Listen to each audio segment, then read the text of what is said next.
Hi Craig, I just want to go over a few things with you. I'll be sending you that clamp. I just want to make sure you understand a couple things on this. What I was showing you before on this, get this up here. I just want to make sure this is working good by itself. I never really got an answer from you on that one, but you can pull up like on this as you rotate to get this belt off.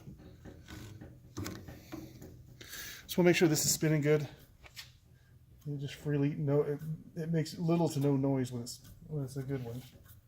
Sometimes even a bad one will spin good, but it's just a nice test to do. And you can move this if you go to, it'll just start spinning. And then it'll go back the other way,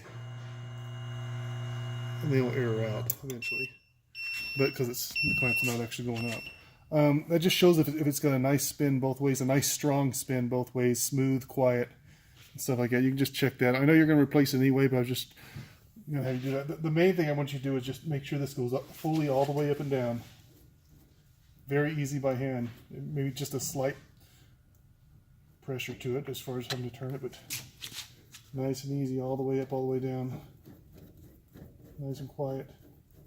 And also on this thing, this gear here could go bad, but it has some play in it. If you can go all the way up or all the way down and just tighten it nice and tight, it's got some play in it. This where it has to hit there or come back and hit there. It hits there and then it starts moving it. But you gotta make sure it feels right in there, and it does have the play in it about a half a turn where you can feel the play in it before it starts actually lowering or raising it when you go back and forth. It feels strong and it holds it strong as far as when you go to each end of it, and it's not broken inside this mechanism here.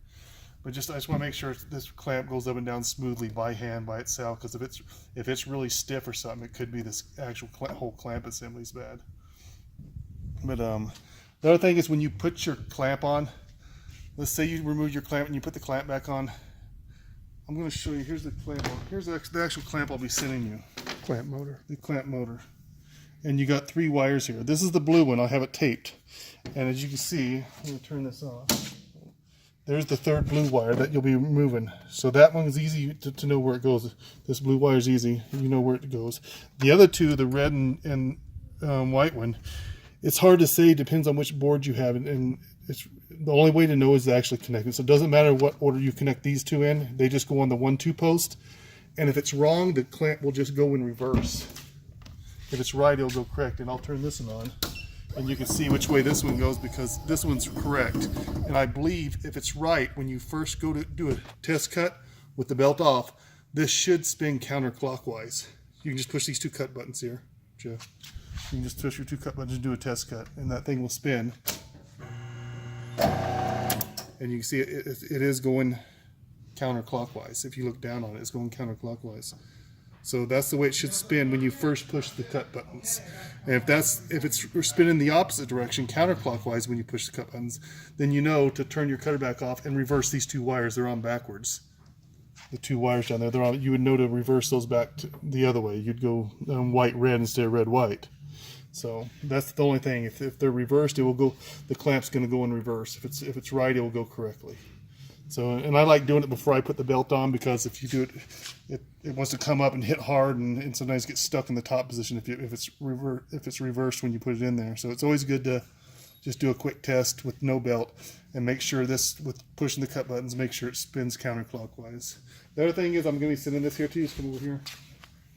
Yours is obviously going to have this gear on it. You're going to have to replace it and put it on it. So sometimes these gears come off easy, sometimes they don't. That's just a little 8mm wrench to take that off. You can use whatever you want to get that off, pliers even. But this gear is what you're going to want to get off here. And it takes a 2mm wrench, and there's usually 2 of them here. You just got to loosen them up a few turns, several turns. Make sure they loosen up several turns to make sure. There's usually 2 of them on there. And then if you can pull it straight off, like I was able to do it, and then you can get your thing here and there. But if it's stuck hard, you can actually use like just a hammer in this to knock it off. You know, just have it maybe take a little more than that if it's stuck, but you can get it off with that. It's not too hard. But basically, you need to get your old one and then put it on here. Okay, so you should be able to take that off your current motor to get that. So we'll get that shipped out for you. That's pretty much it. Just want to make sure your clamp is actually working good, and I want to show you about it going in. It needs to go in reverse. It needs to go in counterclockwise when you push the cut buttons before you put the belt on, as that is the correct direction. If it's not going in the correct direction, you switch the red and white wire, but the blue wire always goes on the third one. And that's basically it. I'll get this video sent to you, and also get this part sent out to you.